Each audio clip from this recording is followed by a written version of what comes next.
Good morning, everyone.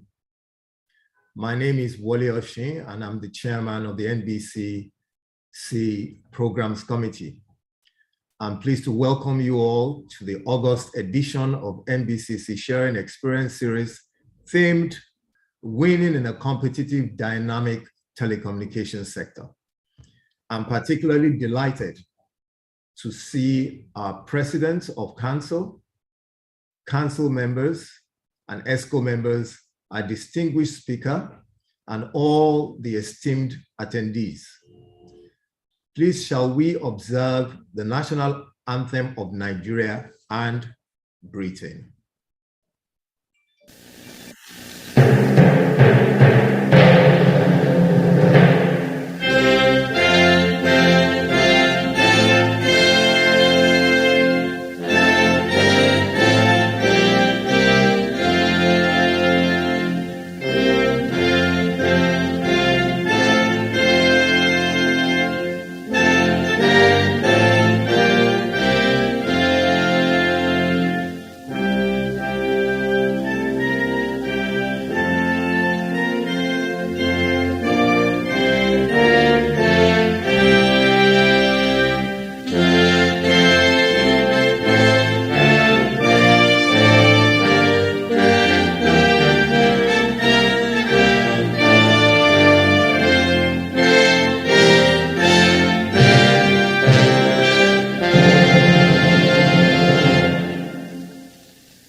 Thank you very much.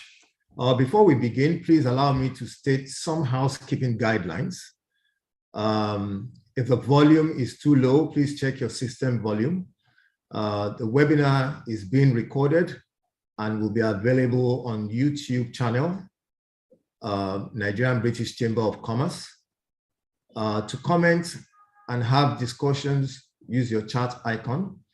Also submit your questions via the Q&A icon only. Ensure also to fill the feedback form via the link shared on the chat section.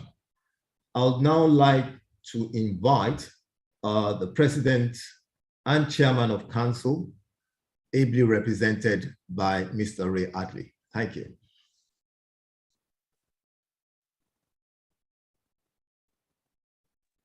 Yes, thank you, Mr. Oshin, for the introduction. I would, at this juncture, want to read the address of the President and Chairman of Council, Mrs. Bisi Adeyemi, at the Sharing Experience series event themed Winning in a Competitive Dynamic Telecommunications sector.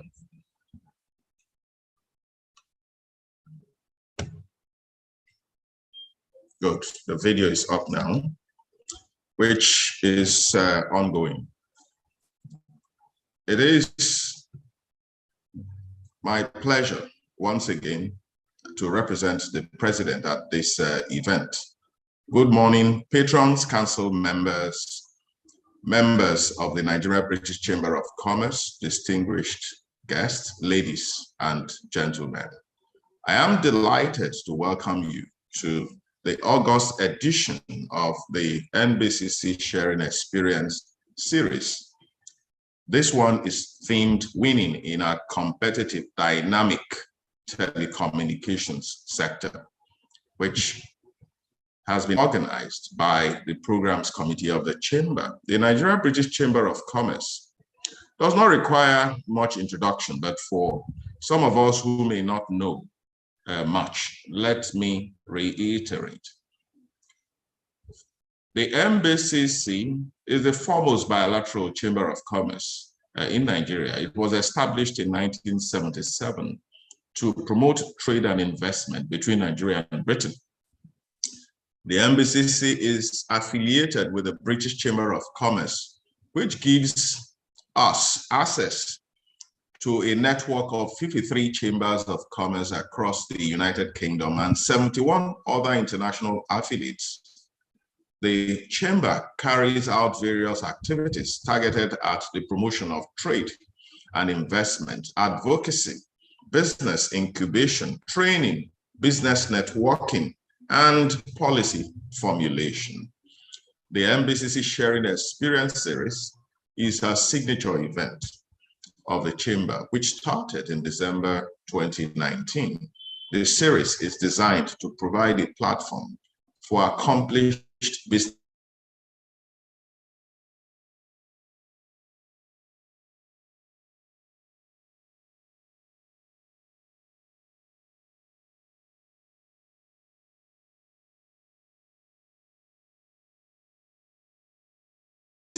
leaders in the organized private sector to share their experiences in the areas of entrepreneurship and audacity and innovation of hosting one of our patrons, Mr.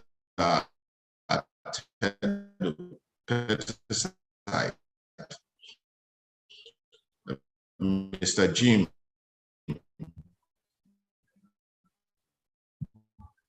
Ovia, Mr. Ike Imokwede, Mrs. Adenike Ogunleshi, and a few others for that. We have Mr. Carl Torrio. I'm certain we will learn a lot from his experiences on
Thank you as I hand over to the moderator, Anne Renu, to pilot us through today's event.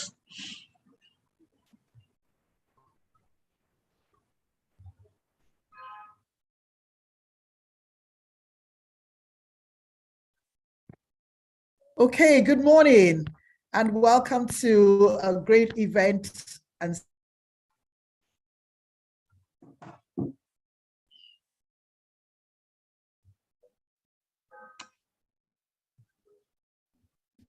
commence a lovely fireside chat.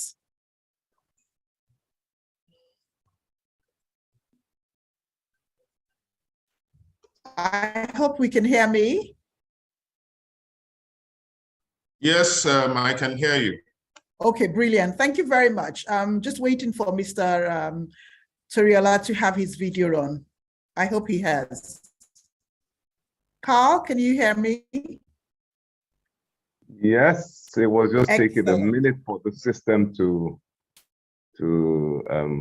unmute. Well, it's a cool morning in Lagos today, and welcome to the Nigeria-British Chamber of Commerce Fireside Chat, our series sharing experiences. Today's theme, winning in a competitive, dynamic telecommunications sector.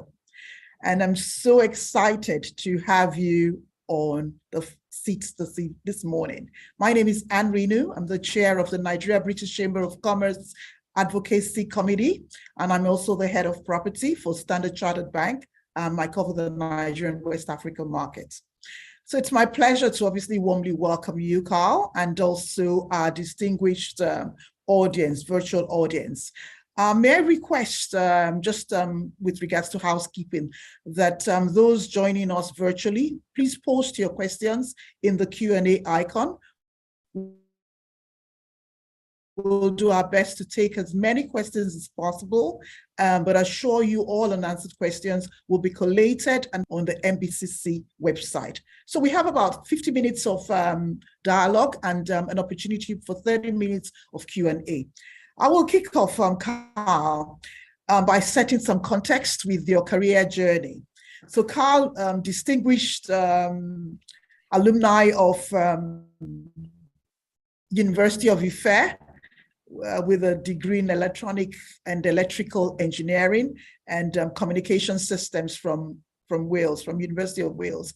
You obviously completed several programs from INSEAD in Singapore right through to the Harvard Business School.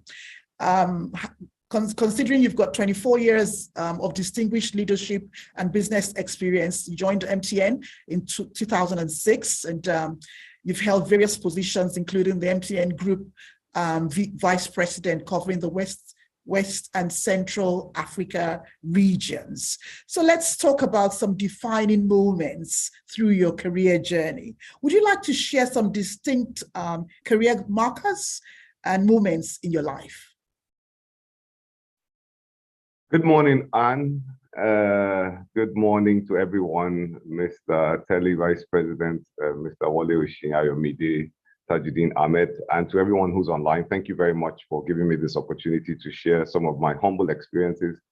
First and foremost, I love the fact that you said I went to University of Ife, which is actually correct. I entered University of Ife, but while I was in 87, but while I was a student, they changed it to Obafemi Awolowo University. But considering I grew up on the University of campus, it's always in some ways University of Ife to me. Yeah, look, it's been an interesting career. I got into telecommunications in 1996, plus minus right after my master's degree in Wales. Defining moments of my career, I think, first of all, the decision to go into telecommunications was triggered out of two things.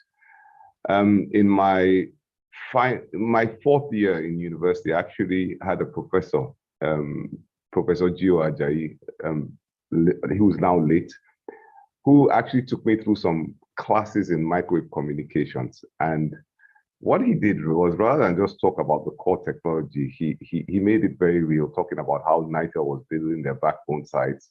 I won't go into some of the issues that he found in that. And somehow or the other, between the charisma of that individual, an amazing professor, and the actual technical subject matter, I really started to, within the electronics and electrical engineering field, started to develop a keen interest in telecommunications specifically.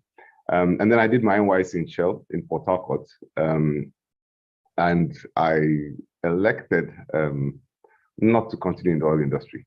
With all humility, I wish we were making dollars the way the oil industry was. Back then, it was, I would call it a very comfortable, stable operating environment, very secure cash flows. And so there was no real sense of excitement and change in that industry. For me, it's changed a lot since then, make no mistake. And so I decided to go and do my master's degree in telecommunications systems, or communication systems to be specific, in the University of Wales in Swansea. Joined Ericsson, did well, started to become a junior level manager, and I was identified as one of the high potential talents for Ericsson.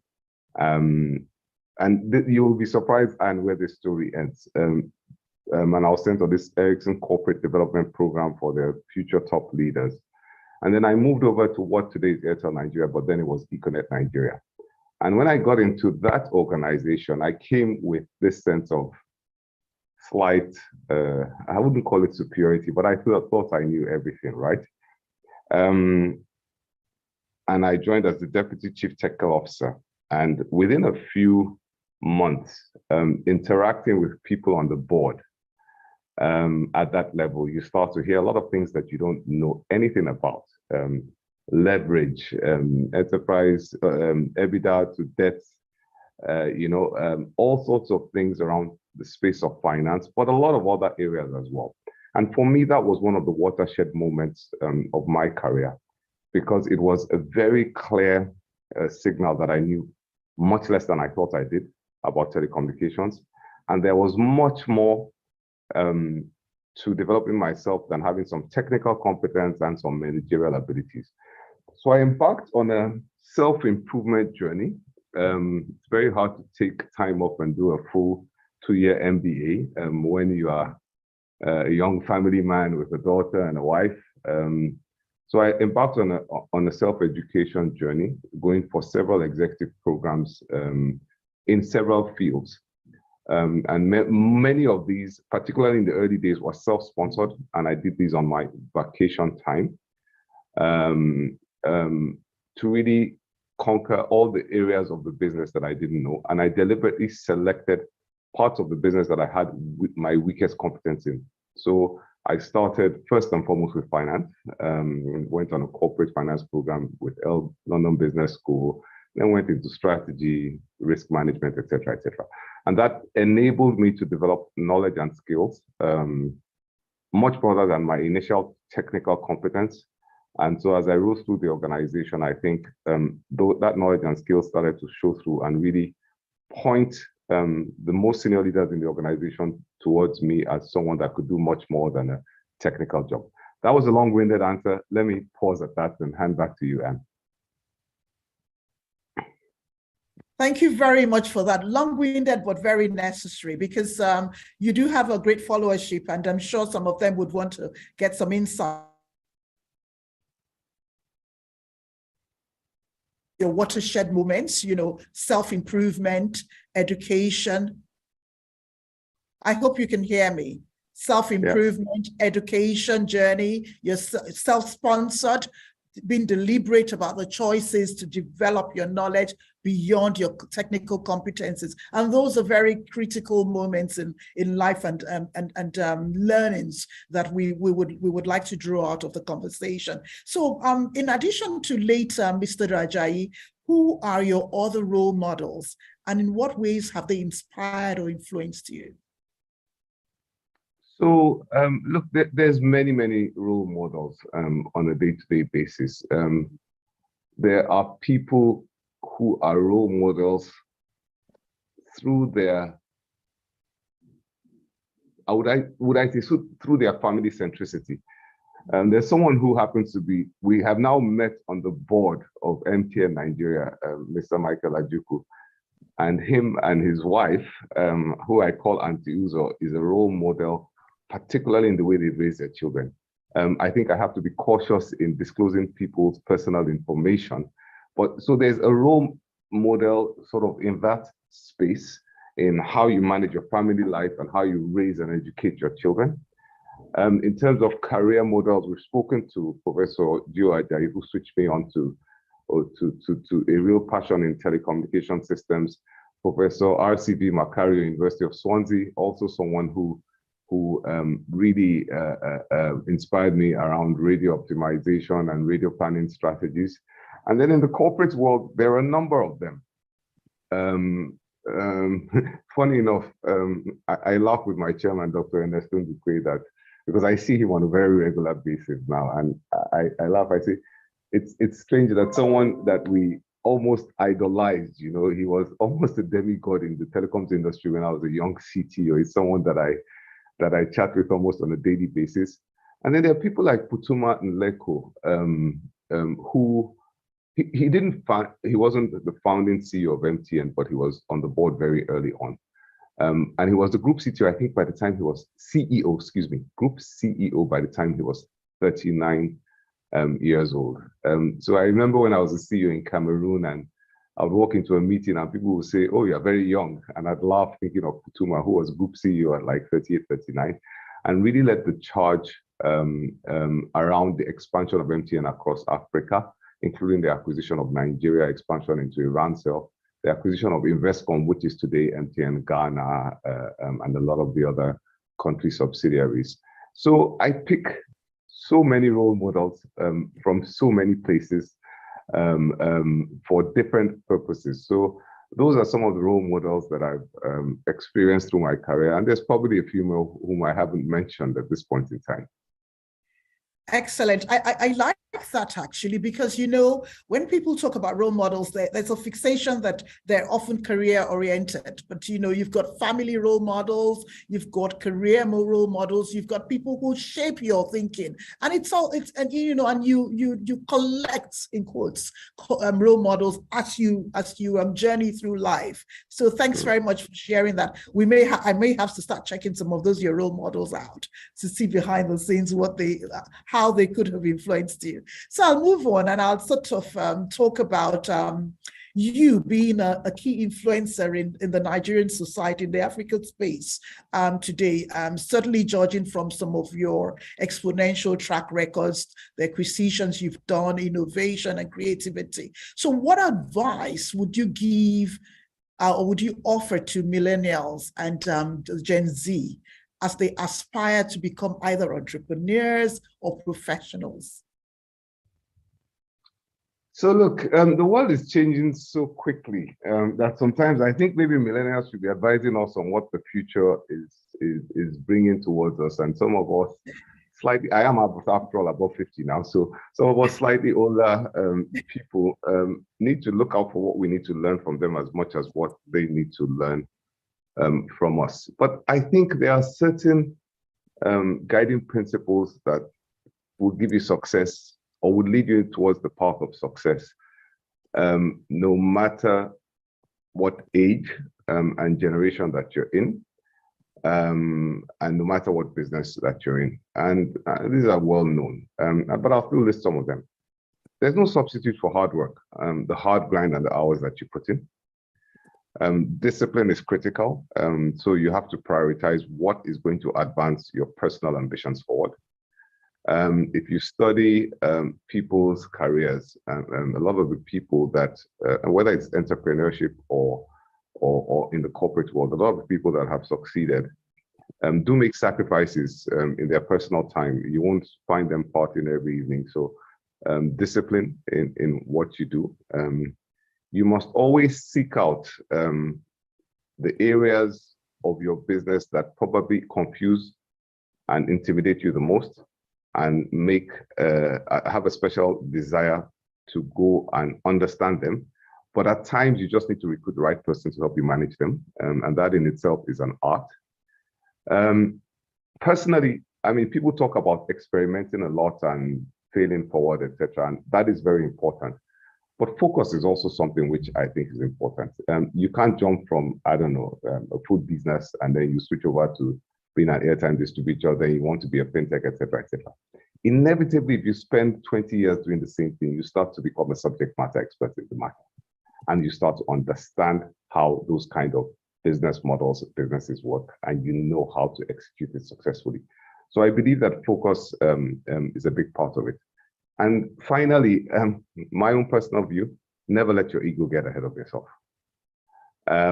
Never lie to yourself. I've seen too many people who really get derailed by their ego, and that causes 90% of problems in life and in business.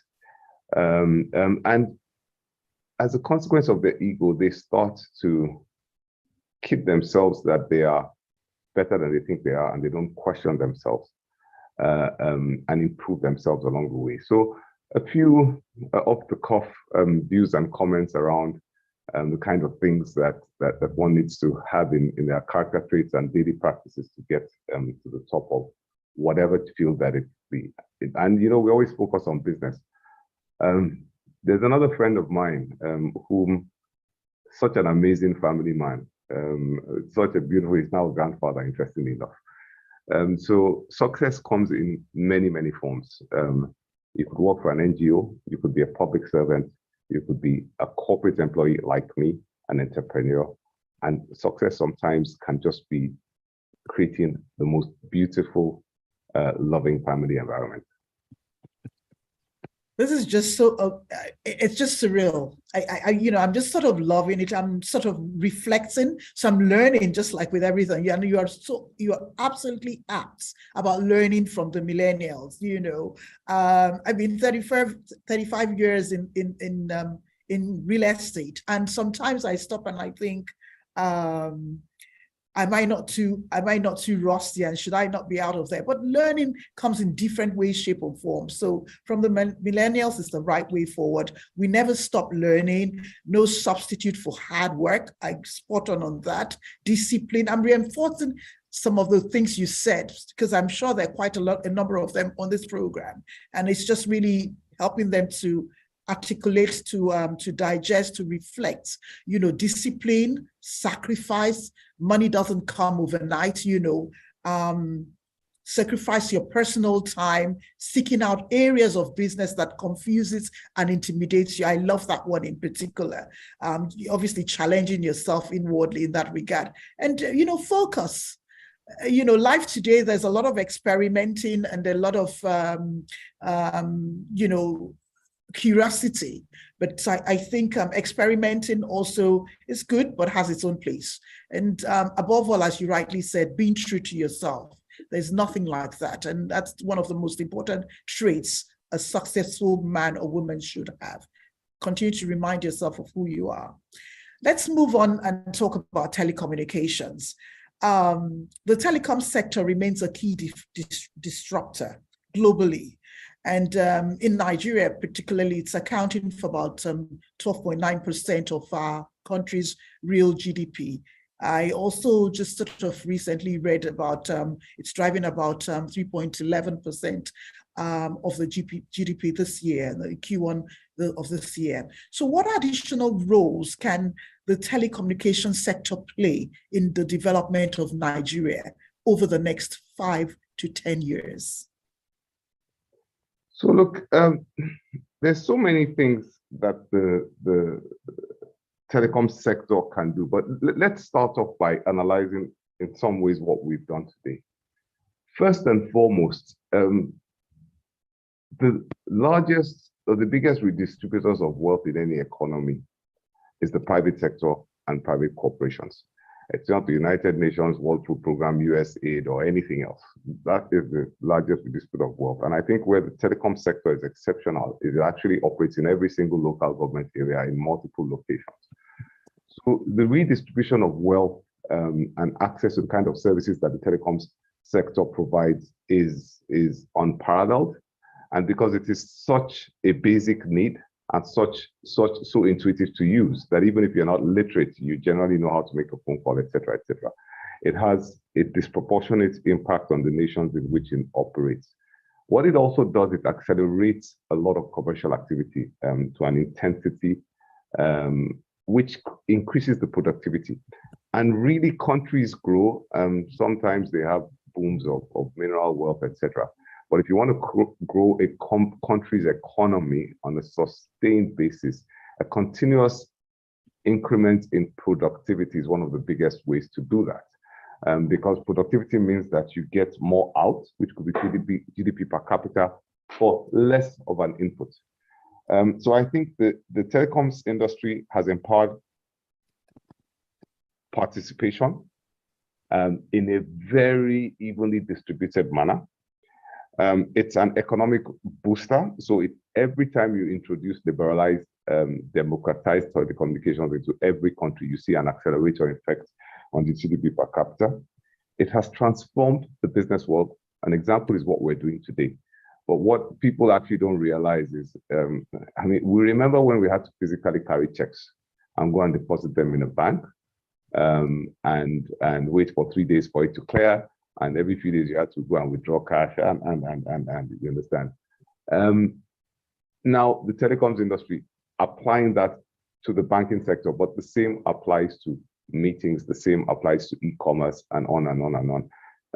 The telecoms industry transforms the business world and opens up a whole plethora of new business models to be explored. So Mr. Wale Oshie is actively looking at microinsurance at this point in time. That's something that will pass through the infrastructure of the telecoms industry. And then the telecoms industry, particularly if properly structured, can really transform the education of a nation. Now, we've seen how people migrated to online education during the COVID period when schools were shut down. And there's so many people that are now taking online classes, master's program, et cetera, et cetera. So there's so many facets of that. That's even before we get to the contribution of taxes, VAT collection, investment in foundation, and job creation, because telecoms is so widespread across every part of the country. It has, I think, the biggest job creation impact of any section of the private sector.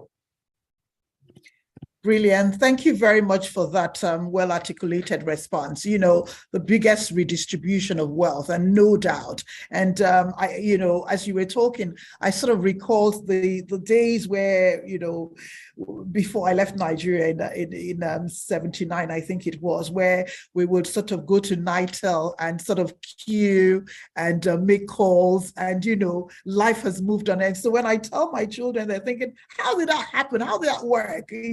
And then you took your key, you took your number, and you had to do the dialing on, hello, anybody on the other line. So life has moved, and certainly influenced and transformed the business world as you've described it succinctly. It's impacted on the country's economy, on a sustained basis, because I cannot even imagine where the country will be today without the transformation of technology. Down to the conversation we're having right now, it's been enabled by technology, so thanks for that. This morning, before we sort of logged on and joined the call, we teased about the fact that you were making yourself a cup, you were brewing a cup of coffee, and I was sort of lamenting the fact that I've not had a chance to get my coffee refreshed, and you joked, but I took your joke very seriously, and I'm looking forward to the day we are going to both be alive when we will have 5G, and you will be able to teleport a coffee to me as we have the conversation. So on that note, jokes apart, when will MTN be launching 5G technology? Where are you on the We are weeks away from launching 5G technology.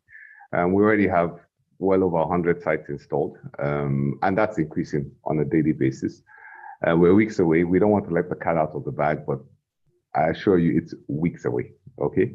Which I would say is anything between 2 and 6 weeks. Let me leave it that way, broadly speaking. I am watching the space then actively. I'm going to take you up after this call on that basis. But seriously, perhaps share some of the impacts 5G would have on the future of global connectivity and communication. So first thing, let me just sort of give a very quick engineering perspective. The fact that 5G is much more efficient in the use of spectrum, and we have much more spectrum on 5G. Forgive the non-engineers. It means we're going to be able to deliver a lot more volume of data at faster speeds, and hopefully at a lower cost per gigabit or megabit. But that's technical stuff. What does it mean for the businessman, for the student, for people looking for new business models?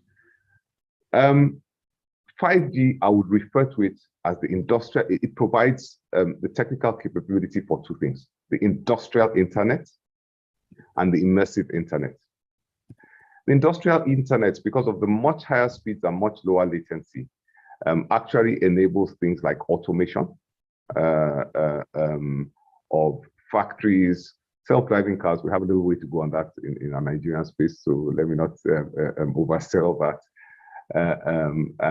And even things like telemedicine, not from the perspective of speaking to a doctor, but you can have robotics and you can have a surgeon sitting in Germany or USA or Australia actually doing very complex surgery using robotics, because the response and latency is so, the response rate is so fast and latency is so low, it is as good as the person being there.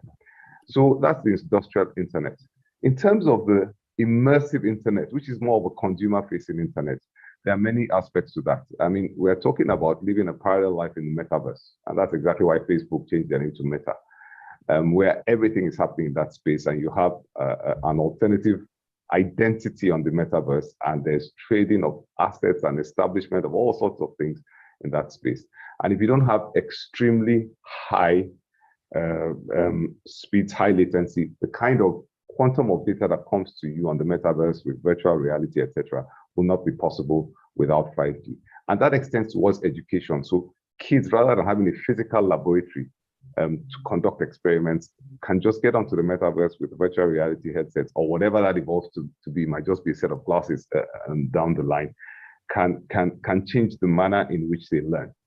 But let us also bring it back down to a little bit of reality, because we are in Nigeria, my beloved home country. In the first instance, 5G is going to provide you with ultra high speeds and very, very important home broadband solutions that are not dependent on physical connections. So there's going to be a lot of focus by MTN on selling the home broadband solutions at speeds that are better than fiber. And you can just walk into a shop, pick up your device, have an existing SIM or register a SIM, walk out, and you can set yourself up in 30 seconds, or that's a bit of an exaggeration, in 5 minutes at home. And use your app and your bank to pay for your subscriptions, etc. But over time, Nigeria has always been very quick to adopt technological changes. We will be in the space of all the immersive and industrial internet in Nigeria. Let me also say something. You know, in telecom, sometimes it's a question of if you build it, they will come. We launched 3G and 4G, and at the early days of 3G and 4G, aside from browsing a few websites, there wasn't a lot of use cases for this. But when you build networks for this, with these kind of capabilities, those millennials that we're talking of, they will create business cases that we have never dreamt of. And the world will transform once again, just as it has with smartphones, etc. Brilliant. Thanks very much for that. You know, I'm just sort of reflecting, and I'm so excited, you know, about the prospects of what 5G will bring to us. And you're absolutely right. You know, the millennials, the zillennials will create, you know, create use or need for it. You know, so you've talked about industrial internet provision and immersive internet for automation. I recall about, I think it must be 2 years or about 3 years ago in my office, I was talking to my team, and we were trying to create experience and service. And I said to them, you know, I want a world where and at that time, you know, virtual reality was obviously being promoted and discussed, but I want a world where my clients, my customers can sort of sit wherever it is, and they have, it comes across with a physical presence, you know, so they have literal direct access to their relationship manager. Then talking about confidential stuff, how can we make that work? And they were thinking, Madam, this is Nigeria now. Allow. And I thought to myself, no, we really need to start thinking about it. And so it's just great to hear that 5G will catapult that conversation. And the second point I wanted to sort of bring about talking about this, you know, again, I've been on this mission where I've just thought, by now we should have robotics doing things like our cleaning and, you know, various other, you know, very basic things. And people would remind me, oh, but we don't have stable power. We don't have the right facilities for those things to happen. So I'm hoping that through our conversation today, as you've rightly said, 5G will begin to respond to some of those creative and necessary development in society today. So let's sort of talk about something slightly different. In our world, turning to the industry's biggest risk, cybersecurity. As we say in our world, cybersecurity, it's not if, but when a cyber attack will occur. And so what management controls, what processes, what systems does MTN have? Or would you sort of advise some of those listening today towards mitigating against this risk? Look, you're spot on. Cyber attacks are, by their nature, not a question of if it will happen, it's a question of when it will happen. And what you can do in the first place is to make your systems, your infrastructure, one of the most difficult to attack. It's sort of like a burglar. If you leave your front door open and there's nobody there, a burglar will come into your house first. But if you have an electric fence and you have CCTV and you have some Rottweilers and it will be the last place they come to, okay? Now, first thing is to create the awareness of the risk of cybersecurity and the real potential impact of cybersecurity attacks on a business. They can completely destroy a business. First thing is that they can lock up your systems for ransomware for as long as they choose to. And second thing is leaks of data that erodes customer confidence in you. So the awareness and from the board down, the understanding of the complexity of this matter and the continuous visibility on it is critical. And it's not by chance that the chairman of MTN Nigeria's Risk Committee is Dr. Mrs. Omobola Johnson, who has a PhD, worked in one of the top consulting practices previously, former minister of telecommunications in the nation. So I think very deliberately the board, of course with her as being part of the board, thought that she was probably one of the best people to chair our risk committee because of her deep understanding of the technology aspects of our business. And part of that is cybersecurity. So you start off with the tone from the top, creating the awareness, the rigorous reporting on cybersecurity, and then it goes down to the behaviors in the organization. Now we can get into technology and how you create firewalls and all the technical systems to prevent as much of cybersecurity attacks being in real time connected to the global interfaces that show you what's going on. But what's also important is user education. User education in terms of how people use their systems that are connected to your corporate network, how people protect data, and continuous spoof probes, continuous phishing emails until everybody in the organization gets it, okay? You do have to have very rigorous policies and consequent management around opening yourself to or taking risks or things like just inserting a USB, which in many organizations you probably can't anymore, that you don't know where the source is from. It's a change of the culture of the organization. Then the question that you also need to ask yourself is, inevitably, there, as we say, there will be a cyber attack on every single computer network in the world. So you have to have a very clear incident management process and have the speed to mitigate this kind of thing. So we go through drills, drills which actually a lot of people in the organization don't even know that they're drills, so that we're well practiced in how we manage this kind of incidences. It's an issue which can go on forever and ever. Even though I'm an electronics engineer in telecommunications, I do recognize that I'm not the subject matter expert in cybersecurity. And so I have to rely on my CIO and my GM for information security to guide us around what we do in this space. Thank you. Absolutely. Thank you very much for that. But as you rightly said, change of culture, very, very critical, and having robust and very clear incident management processes is the way forward and the only way out, you know, and you can only manage as best as you can if and when it does happen. You know, right. So I'll move and talk about other things. So with ongoing changes to the legislation on data localization and data privacy, how are you adapting to ensure MTN remains at the forefront of the market whilst adhering to regulatory compliances? In every jurisdiction where you operate, there's regulations. So compliance is non-negotiable.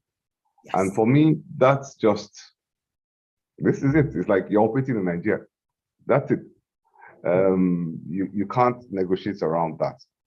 And every country has to adapt to the specific challenges that we face. And the challenges that we face is, how do we continue to deliver a good quality of service using all the technological advancements? We've spoken about 5G, but artificial intelligence, self-learning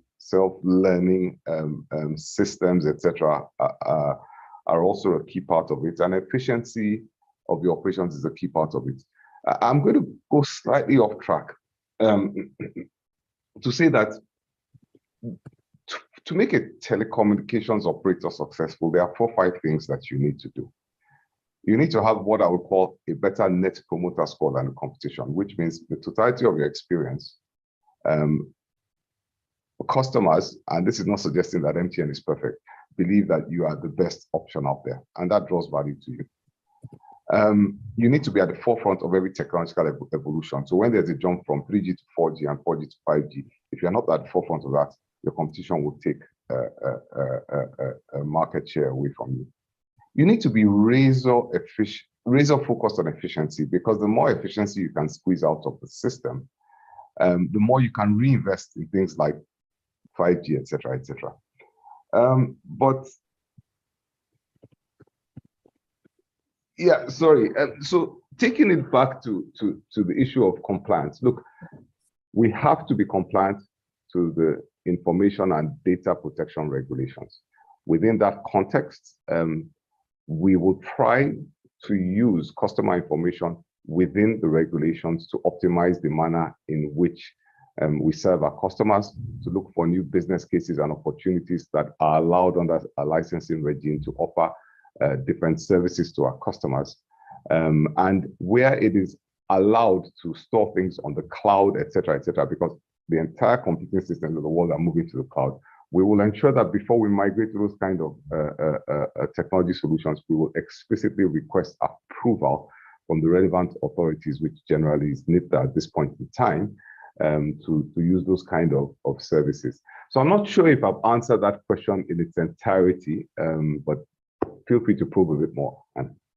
I actually think you did, because what I'm trying to get across is the relevance and the importance of compliance, which is non-negotiable, particularly in the telecoms industry. You know, so I think, and as you rightly said, the bottom line is that for you to stay ahead of competitors and being on the forefront, you know, making sure that you're doing the right thing, you know, always would enhance your net promoter score.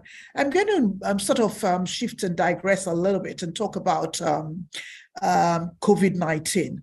So MTN's a very dynamic organization. You would have had to lead and respond to the pandemic, as with many of us in the corporate world and in the rest of spheres of society. What would you have done differently in leading MTN through COVID-19?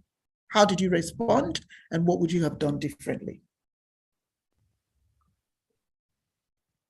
Ooh, you'd certainly put me on the spot in asking what we would have done differently. I mean, what did MTN do? I think, first of all, we tried to have a zero-risk policy to our staff and organizations. We were very quick to implement work from home under those circumstances. As part of our risk management structure, we realized that the disruptions as a result of COVID to people earning their daily wages created a risk to the society at large, but to our staff in particular. So we did provide additional extra support, most especially to our low-level staff, to get through the COVID period with special allowances for staff, and also creating an enabling environment for them to work from home, whether it's additional power support, additional data allowances, etc., etc. I think COVID really showed up the importance of the telecommunications industry and exacerbated that. And part of what we did was to try and secure ourselves against supply chain disruptions, is to stack up our orders for network expansion and capacity expansion really quick to ensure that we could continue to provide the infrastructure and service. And then we lent into the national effort around the fight against COVID in so many, many different ways. I think we were at the forefront of giving support, both material support in terms of equipment to the NCDC and communication of messages free of charge. We zero-rated our SMS messages during the period. For countries where there was a mobile money solution, we zero-rated P2P transfers, just to make life a little bit easier. And then MTN has donated to COVID over the last 2 or 3 years or so. So it was an expansive response focused on the larger society, focused on our staff, and focused on our role as an infrastructure provider for connectivity at a time where people could not physically move around and do their business. And I think, by and large, we were very successful in doing that. And it really highlighted the criticality of, it's not just MTN, all of our competitors were really amazing in allowing people to stay in touch, to stay informed, and to continue to, as much as possible, go about their daily business and transactions during this period. Thank you. Brilliant. Yeah, no, very much right. But you nicely avoided what could you have done differently, but that's okay. No, look, no one's ever perfect, but that is a question that I didn't expect, and I would actually have to reflect on extensively to come to that question. But I guarantee you, in hindsight, you would always find 100 things that you could have done differently. But coming in and not expecting that question, I would need to reflect.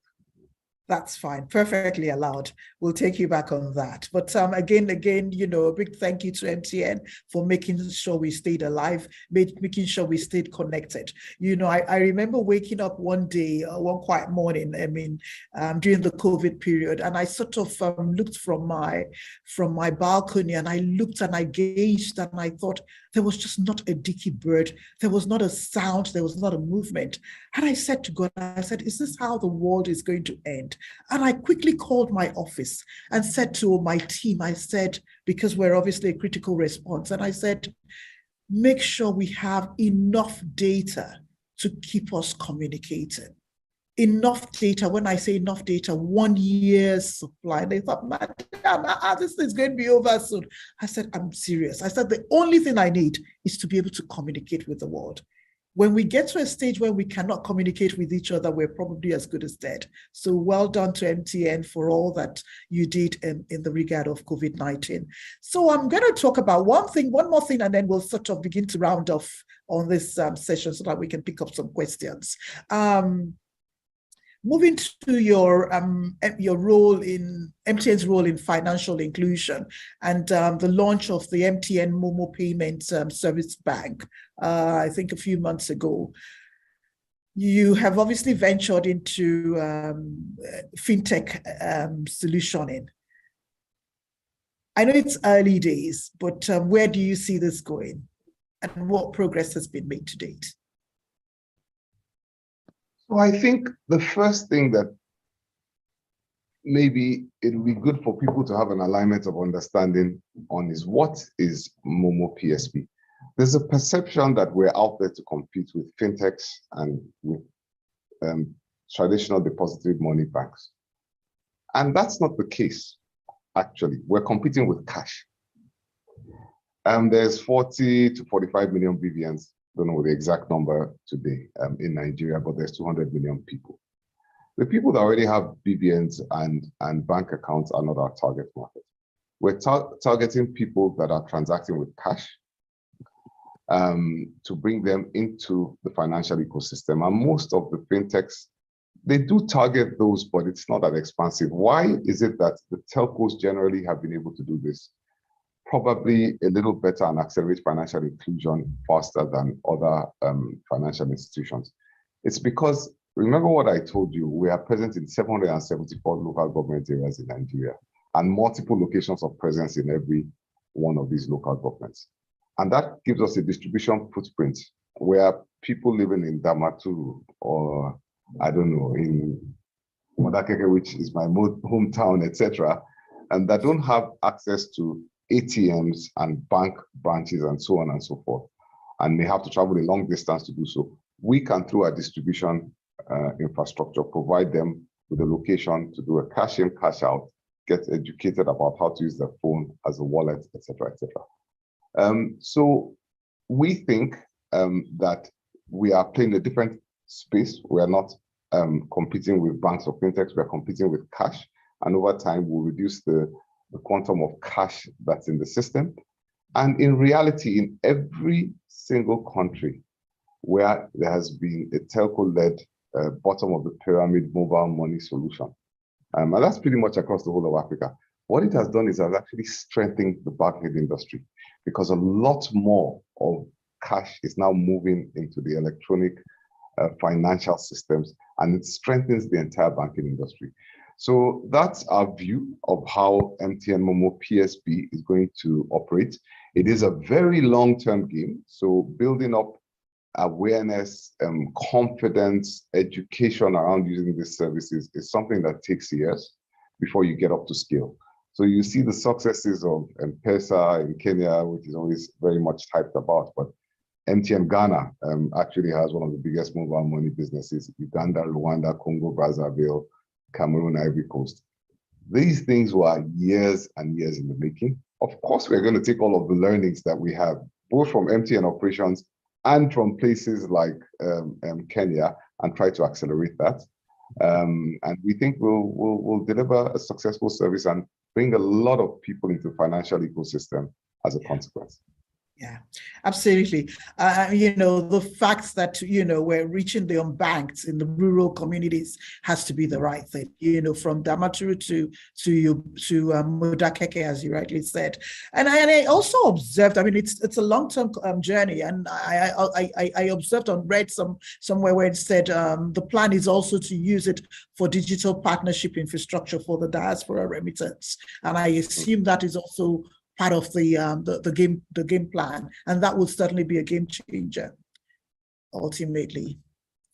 It will, within the regulations of the central bank. Yes. It all depends on what is authorized by the central bank. Completely. So we're rounding off now. You're reputed as being one of the most popular business executives in Nigeria and one of the top 10 highest paid CEOs in the country. We joked about this earlier. So what are your future aspirations?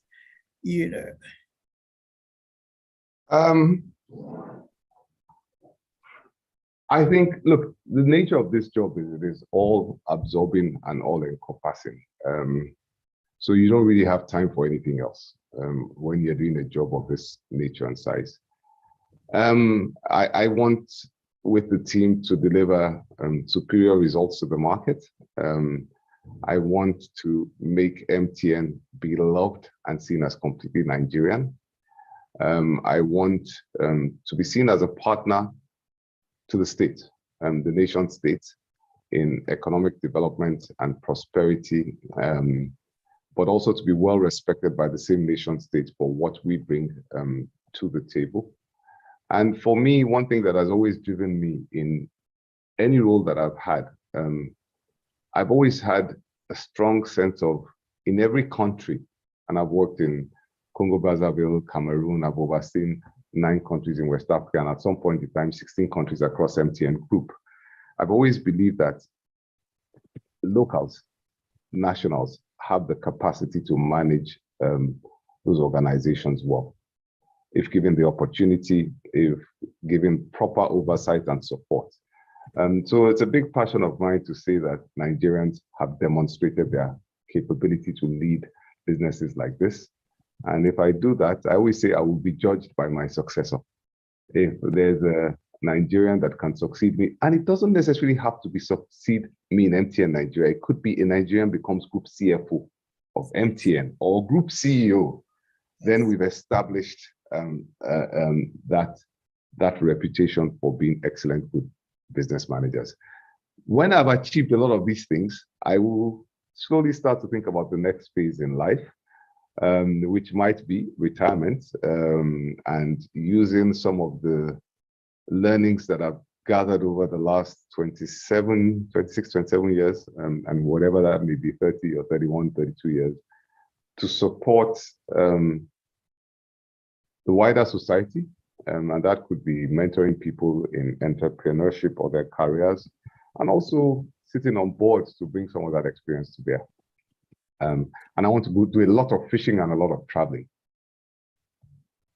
Excellent. I was hoping to hear that bit. I was going to say I've not heard some of the personal side of you in that conversation. So fishing is what it is, and traveling. Okay, interesting. So I'm sort of closing down with one or two questions. Finally, if you had a clean sheet of paper and had the opportunity to scribe your life, what would your storyboard read?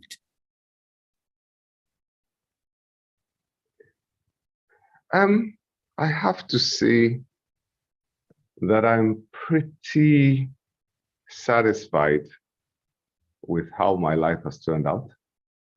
I always wish that I have only one child, my daughter, 23 years old, Imperial College graduate. I always wish till today I spend more time with her. But if you have a challenging career, it's always going to be difficult to find that balance. I think sometimes work-life balance is an illusion which doesn't exist if you really want to move ahead in your career. But I mean, I love her to bits, and we talk every day, and we're going to go on a daddy-daughter holiday and all of that stuff. But I always wish that I had more time. That's one thing I would like to have done.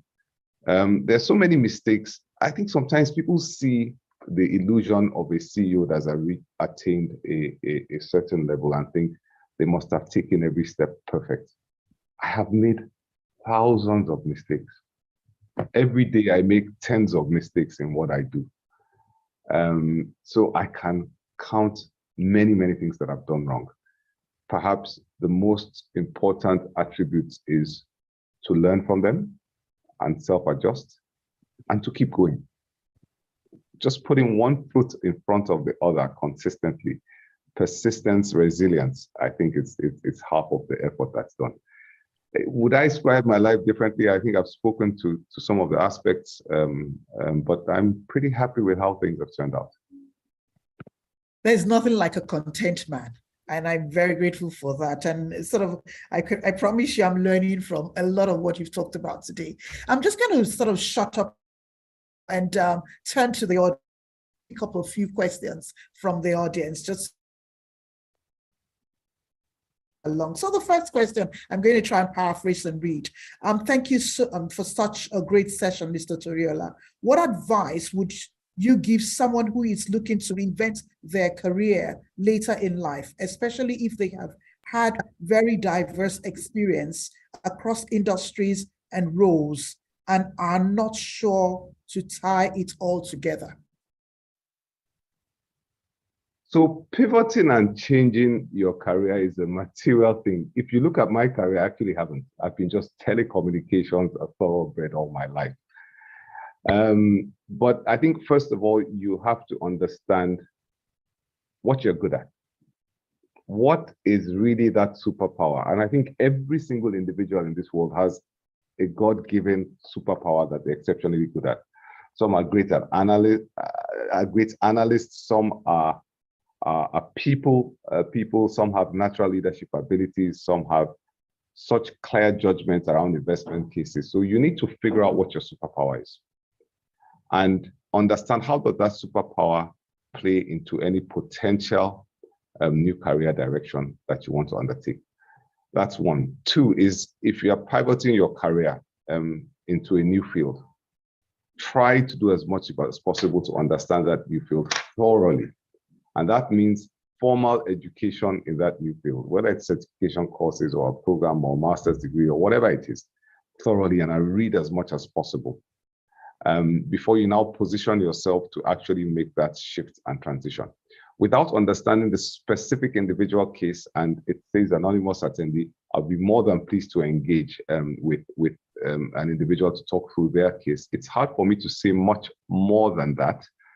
But I think if you follow those three principles and probably listen to advice from people smarter than me, you'll figure it out and you'll be just fine. Okay, Carl, you know why I'm smiling? Because I suddenly realized that question was for my daughter. Day, Oh, so I will connect her with you. I just saw the name at the end of the question. So yeah, so she's going to speak to you later. Yeah, Fantastic. interesting. So the next question. Good morning, Mr. Toriola. Reflecting on your journey now, are there things you wish you did differently? Can you share examples? And this one is anonymous. Look, I think your last discussion point before we went into the Q&A actually spoke to that. There's certain times where I believe that I should have found more diplomatic solutions to particular stakeholder issues. And I was too hard, cut and dry around particular stakeholder issues. That's one of the mistakes I've made. Another mistake I've made is when you're managing complex organizations and large organizations, and you find that certain team members are not the right fit for that organization, the quicker you make a decision to exit them, the better for you. Because the rot can set in so deep that it is near impossible to turn the organization around. So personnel changes make them swiftly. This is something that I don't think I would change because I think I do it quite successfully. Is always look for the bad news first and foremost. Too often people are great at presenting the glossy numbers that make the organization or the individuals look good. You really need to dig deep to figure out what the bad news, what the rot under the hood might be. But on a personal basis, there are certain experiences that I've had where I think I could have used a much defter, softer touch in resolving the problem and being less rigid in resolving the problem. What I've also found is that 90–95% of problems that you run into in business relationships, stakeholder management relationships come down to ego. And once you can take your ego out of the situation, you generally are able to find a solution to the problem, even if the other person doesn't want to take your ego out of the solution. Who cares about ego? You're looking for a business solution and great numbers at the end of the year. So that's one way to fix your problems. Thank you. Thank you very much for that. I described that as quiet vulnerability, discovering that bit of you, but very correct. Okay, so the next question is, good morning, Carl. Thank you for a wonderful presentation. My question borders on 5G. What impacts do you envisage 5G will have on banking, payments, and perhaps parenting in Nigeria and Africa at large? So right now, I don't see any significant change to banking and payments because the relatively instantaneous services that you need are already delivered by even US desktop, talk less of 4G, etc., etc. But remember, I always say, in our generation, our sort of above 45 or 40, we're already becoming old. There are things that are going to happen that we will not see. There are business cases in the financial space that will ride off 5G that some of us would never see if we stared at it for the next 1,000 years. But you will see a 17-year-old kid doing his A-levels I don't know, a guy working in Babco or studying in Babco University that will just figure out a niche and create a tremendous amount of value from it. So I don't see that personally, but don't go and take my word as the holy truth. I don't see that there's any revolutionary impact on banking and financial services that come as a result of 5G. There will be massive impact on education, security, gaming, entertainment, etc. We'll see how it plays out. On parenting in Nigeria and Africa, I think it offers a massive opportunity for education, for security around your children, but also exposes risks. We all know about cyberbullying and all the other things which I won't, unspeakable things which I won't even mention here. So it offers an opportunity for education on a massive scale, but it also depends on how the governments which operate in Africa leverage on these opportunities. There are barriers like access to the cost of entry into 5G, particularly the access to the terminals. which will come down over time. But if your disposable income cannot afford that, then once again, we are back to the problem of being excluded, of a certain segment of society being excluded from these opportunities. But look, like I said, a lot of telecommunications, we never knew we were going to have iPhones and apps and email and Teams on your phone while you're in the car, et cetera, et cetera. What tends to happen in the telecoms industry is we build infrastructure and then people find business cases. So it's going to evolve as we go along. Stay close to young people. That's my advice. You'll figure out what's going on. Absolutely the best advice. It's what I do now, you know. They are the ones with the insight, the curiosity, the resilience and the wherewithal to sort of experiment. So Thomas, Amidu asks this question, a quick question on security challenges in Nigeria. What unique role can technology and telecommunications play to address the security challenges we have in Nigeria? So I have to be very cautious in responding to this question. We have the technical abilities to support government institutions for security challenges in Nigeria. And we will be of every assistance and lean into everything that can support the situation. In fact, we have lent into the policy, even though it had a small negative effect on our business, but we've lent into the SIM registration and National Identity Card Management Policy, and we've supported the National Identity Management Commission, Nbcc as we call it, in building the infrastructure to be able to register NINs at a much faster pace. But the ultimate responsibility for security in the nation lies firmly with the government, and they have to choose and pick how they use the capabilities which we offer them. The capabilities range from data to identity to friends of movement, et cetera, et cetera. But we are there. We have to stay out of politics of the country and just be able to serve diligently when called upon. Okay, brilliant. Thanks very much. There's another question here. How do you navigate personal and self-education with limited finances while aiming for exponential growth? Personal and self-education, I guess it probably highlights the fact that when I started on this self-education journey, at least I had a decent salary, so I could afford to sponsor myself on some of these programs. But look, self-education doesn't necessarily have to end up with a certificate from a big fancy name university. It's about the knowledge that you input into your head. People have told me, oh, you went to Harvard to do your GMP and that must be an amazing networking event. And I told them, no, people think the Harvard thing is about networking. You go to Harvard and next thing, JP Morgan and Goldman Sachs are calling you to sit on all the boards. I said, no, the value out of that program was what I learned, not the networking. And it's a nice to have on the side, but it is what I learned. You can learn a lot outside of the formal educational institutions. With access to the internet, pretty much anything and everything that you will learn on a Harvard program, you can learn off the internet, off various sources of information. Yes, you might not get a certification, but guess what?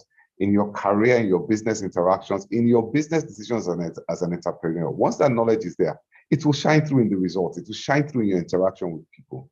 So look, we all have to make the best of what we have, our resources, our financial capabilities, but it doesn't stop you from getting the education. Education doesn't necessarily mean a certificate.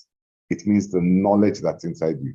So I'd encourage you to look for as much of free information and educate yourself repetitively and rigorously, and the impact will be pretty much the same.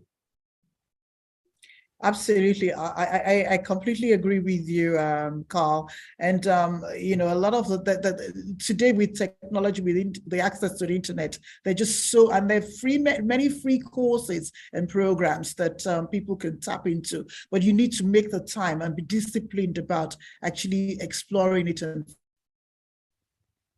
very quickly checking, I'm not sure that there are any other questions that I am Ide. I don't know how we're doing, if we have any more questions, but on that note, I want to sort of